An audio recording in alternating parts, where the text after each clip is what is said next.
શ્રી શંકરભાઈ ચૌધરી સાહેબનો ગોસ્વામી સમાજ ભવન થરાદ ખાતે કાર્યક્રમ યોજાયો।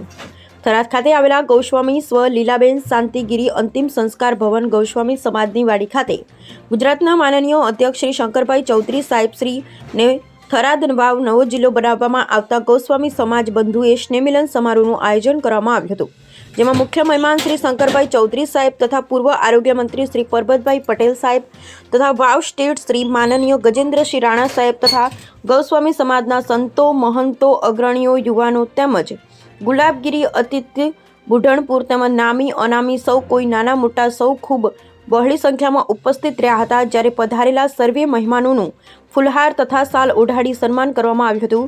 જ્યારે શંકરભાઈ ચૌધરી સાહેબ તરફથી થરાદ ખાતે આવેલા ગૌસ્વામી શ્વલીલાબેન શાંતિગીરી અતિથિ સંસ્કાર ભવન ખાતે ગૌસ્વામી સમાજને સંબોધી 11 લાખ રૂપિયાની ગ્રાન્ટ આપવાની જાહેરાત કરી હતી। જ્યારે સાહેબ શ્રીની જાહેરાતને સૌ કોઈ સમાજ બંધુએ હરખભેર તાળીઓના ગડગડાટથી વધાવી લીધી હતી અને સાહેબ શ્રીનો ગૌસ્વામી સમાજ તરફથી ખૂબ ખૂબ આભાર વ્યક્ત કર્યો તથા કાર્યક્રમનું આયોજન કરવા બદલ બુઢણપુર નિવાસી ગુલાબગીરી અતિથિનો પણ ગૌસ્વામી સમાજે આભાર વ્યક્ત કર્યો હતો।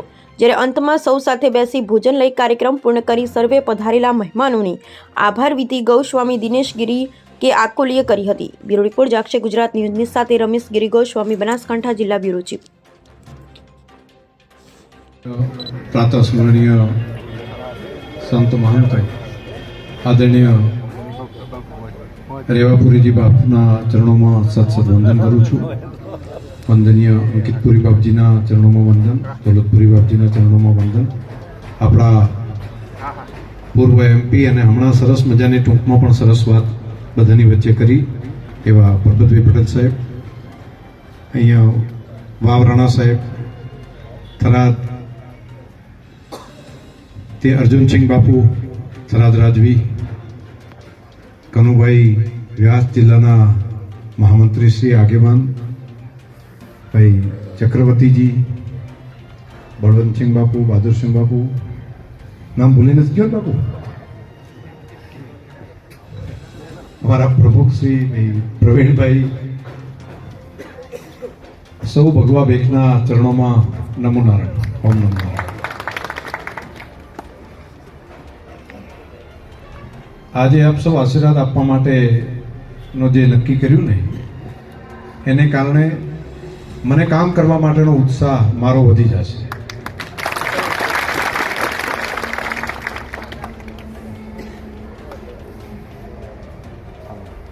ગુલાબગીરી મને વચ્ચે મળ્યા ત્યારે પણ વાત કરી કે આપણે સમાજે બધાનું મન એવું છે કે તમારું સન્માનનો કાર્યક્રમ કરવો।